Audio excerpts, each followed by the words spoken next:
Hey guys, Danny Kofke here, and I'm going to discuss some of the tips I talk about in my new book, The Wealthy Teacher: Lessons for Prospering on a School Teacher's Salary. So in my book, I have a blueprint for financial success, and being a teacher, I call it the School of Financial Freedom.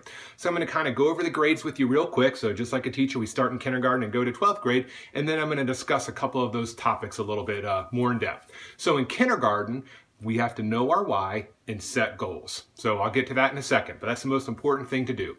First, second, third grade, we talk about insurance, having protection for insurance with various types of insurance. Fourth grade, we need to get a will. Okay, those are all things that can kind of be taken up pretty quickly, right? You could probably knock all those out in a day or so.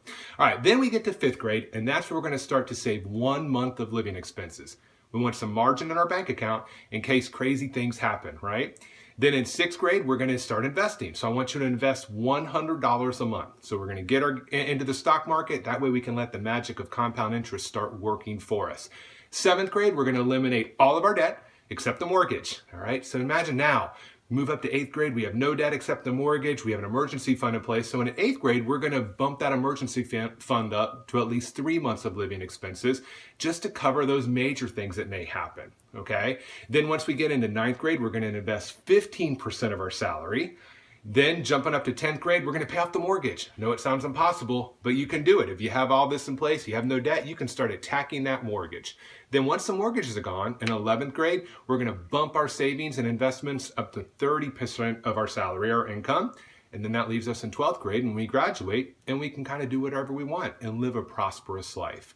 So let's jump into a few of those with just a little more in depth. So kindergarten, we start off with knowing your why and setting goals. Well, if you aim for nothing, you're going to hit it every time. This is why we need goals in place. So you have to have some smart goals in place and make them attainable. For instance, if I want to have $12,000 in my emergency fund by next year, well, I can break that down to $1,000 a month. So if I do that every single month, in 1 year, I'll have $12,000. But in addition to setting goals, you have to know your why. Why do you want that money in your emergency fund? And it may be to go on a vacation. It may be to do something nice for your kids, whatever it may be, but your why will drive why you're doing that. So that's why it's really important to do that.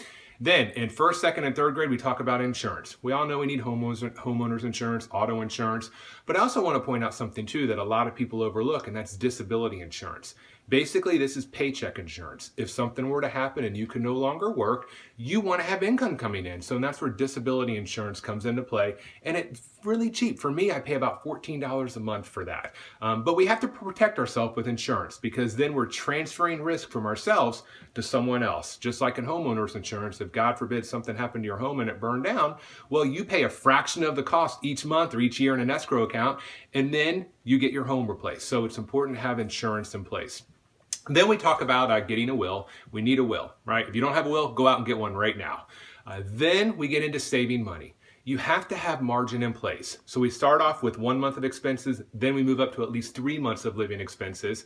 Life is going to happen. Your car is going to break down if you drive it long enough. Your roof's going to leak if you live in a house long enough. If you have kids, they're going to break something. It just is called life. So we have to have margin in place so we can turn what could be a catastrophe into an inconvenience instead.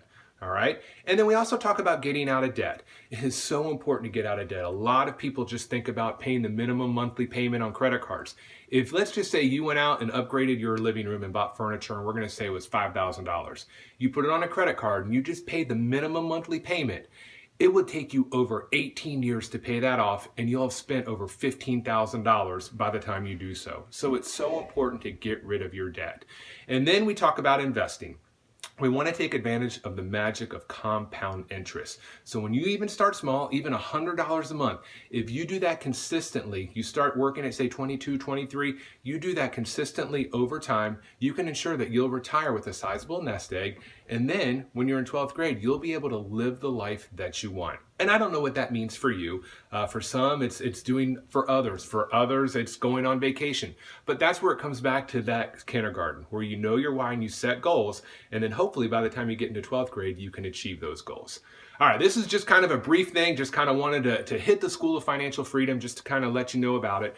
But for more information, please check out my book, The Wealthy Teacher: Lessons for Prospering on a School Teacher's Salary, or you can even go to my website where it's www.wealthyteacher.weebly.com. All right, thanks so much for tuning in, and here's to living wealthy.